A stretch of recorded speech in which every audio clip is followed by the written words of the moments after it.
For over 30 years, two Hollywood legends kept a secret.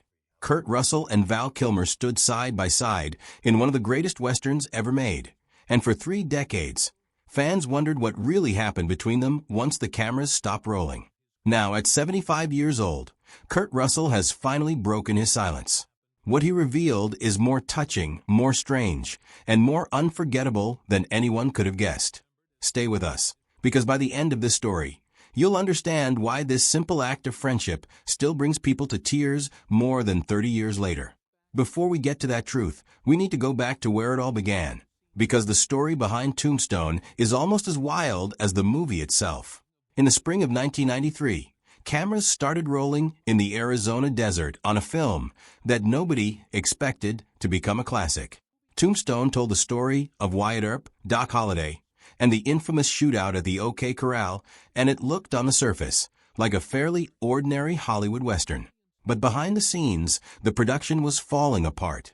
Screenwriter Kevin Jarre had been given his first shot at directing, and within weeks, the shoot fell badly behind schedule. Scenes were missing. Days of filming were wasted. Studio executives grew nervous. Before the movie was even a month into filming, Jarre was removed from the director's chair entirely, and veteran filmmaker George Cosmatos was rushed in to save the picture. Taking over a movie mid-shoot is never easy, and not everyone on set agreed with how it was handled. Some cast and crew members supported the change. Others were furious. Even decades later, people who worked on Tombstone remember that period completely differently, and some of those disagreements have never fully been resolved. Whole storylines were cut. Scenes were rewritten on the fly. The version of Tombstone that eventually reached theaters was leaner and tighter than what had originally been planned, though audiences watching it for the first time had no idea just how close the whole project had come to falling apart. And yet, despite all that turmoil, something remarkable happened. When Tombstone premiered on Christmas Day in 1993, right in the middle of one of the most competitive movie seasons of the year, it found its audience almost immediately. Word of mouth carried the film to more than $73 million worldwide. Critics praised the performances, and Val Kilmer's portrayal of the dying, sharp-tongued gunslinger Doc Holliday became one of the most celebrated performances in the history of the Western genre. Over the years, Tombstone stopped being just a box office hit and became something bigger, a cult classic endlessly rewatched, endlessly quoted, and endlessly discussed.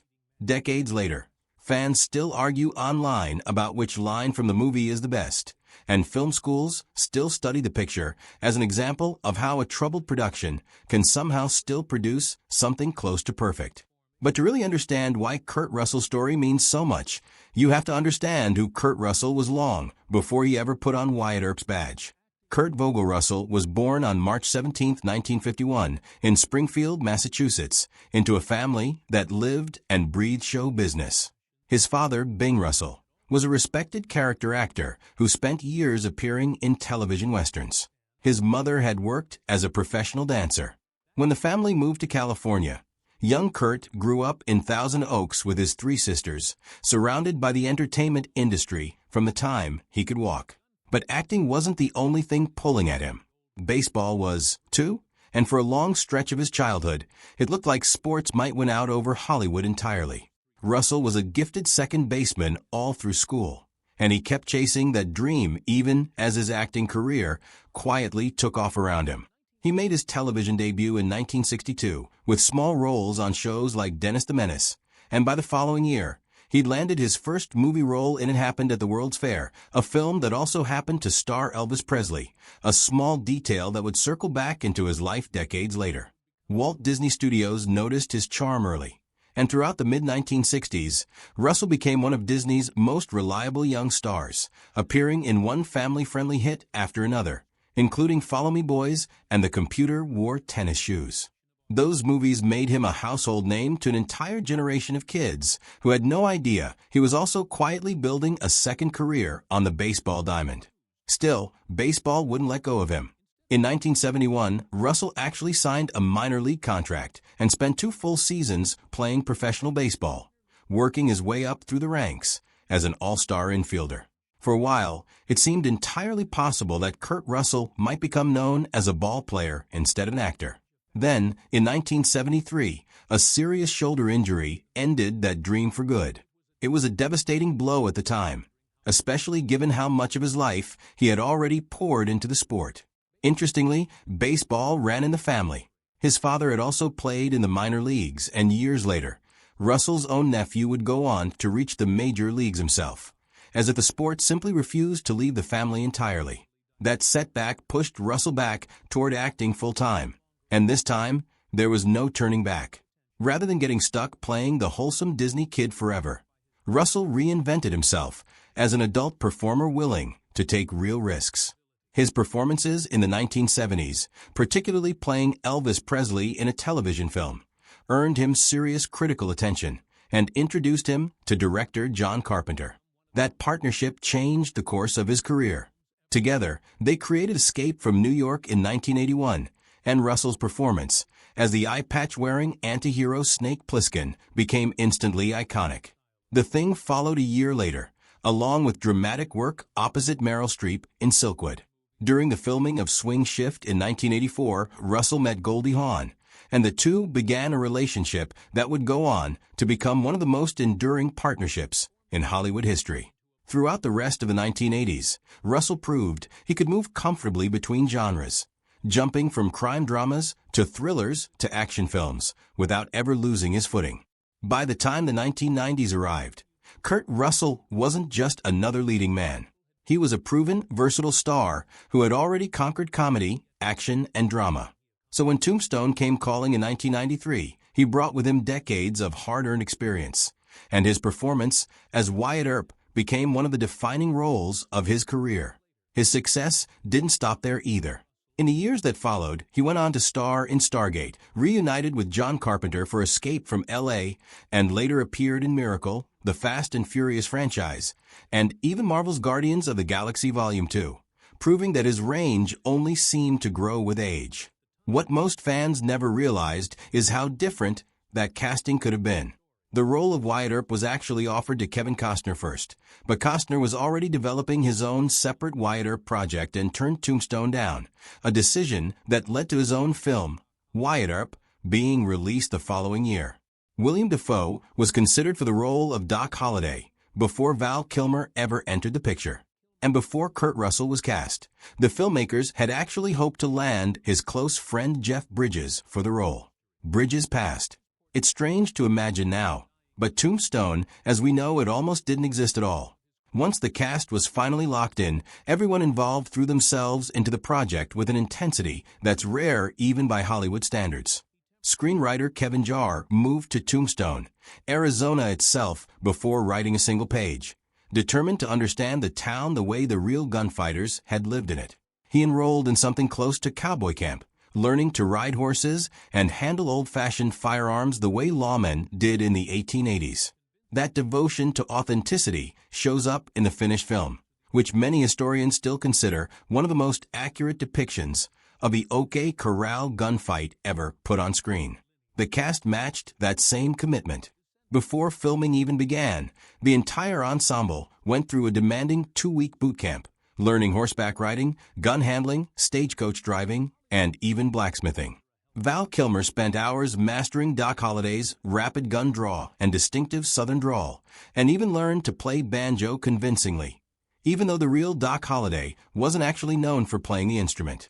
Those who worked alongside Kilmer during filming often said he barely broke character even between takes, staying in that raspy southern voice through most of the shoot, determined to make every single scene feel completely real. Kurt Russell trained extensively with a legendary firearms instructor to master period-accurate revolvers, learning to draw, fan the hammer, and reload the way real frontier lawmen once did.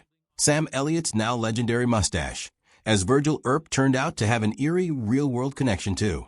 His family lineage reportedly traces back to Wyatt Earp's own descendants, though the makeup team still darkened his mustache with mascara to make it read better on camera. Even the props carried real history.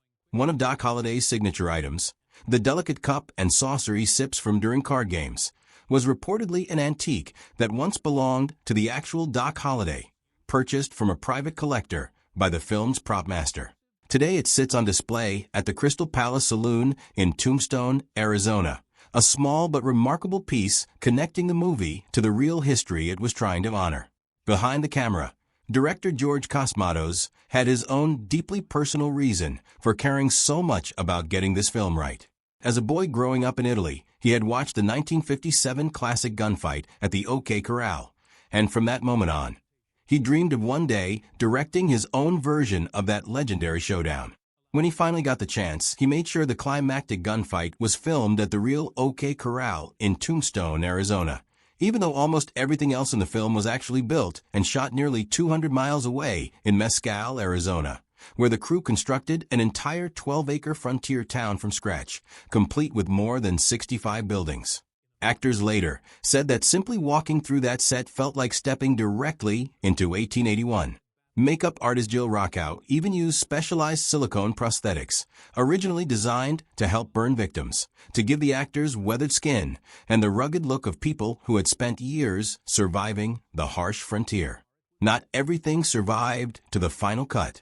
An entire subplot involving Wyatt Earp's romance with Josephine Marcus, played by Dana Delaney, was significantly trimmed after test audiences felt it slowed the story down.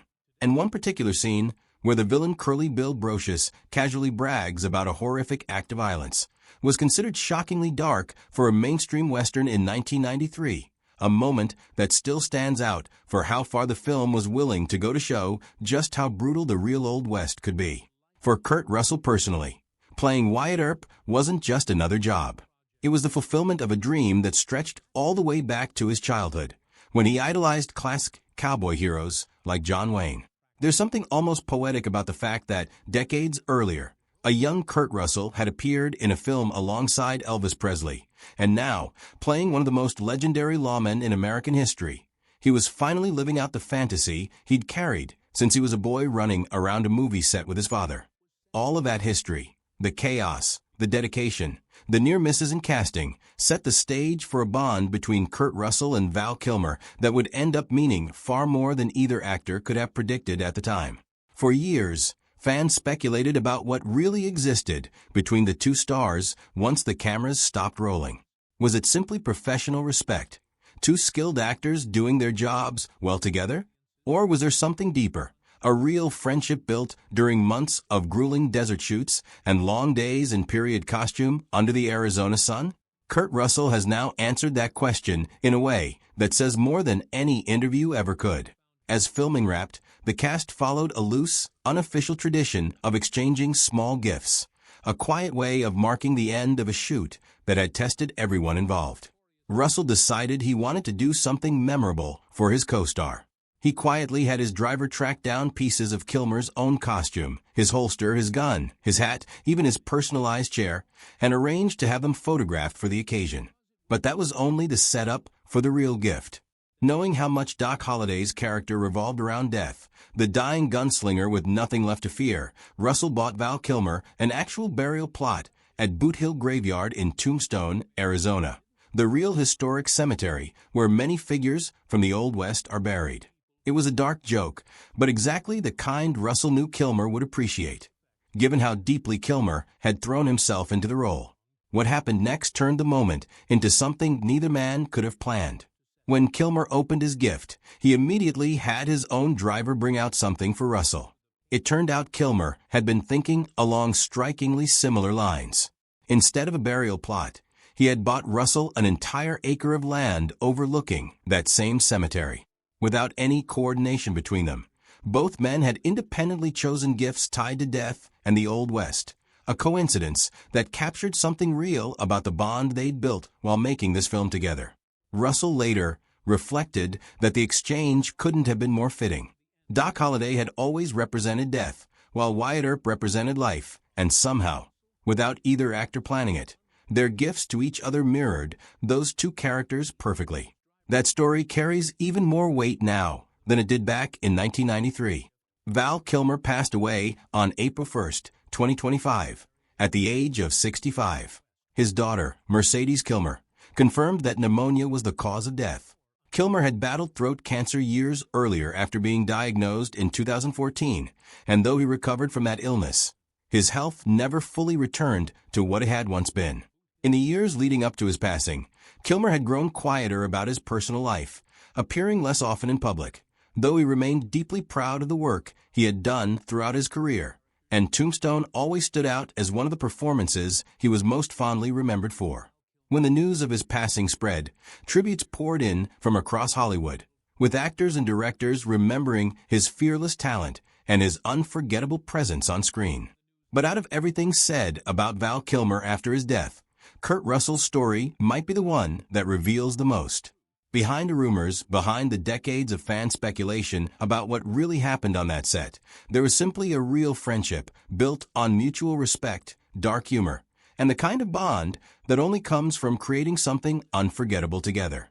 Two men who spent months pretending to be legends of the Old West ended up giving each other gifts that, without either of them realizing it, quietly predicted just how much that friendship would come to mean. Kurt Russell didn't need to say much to make that clear.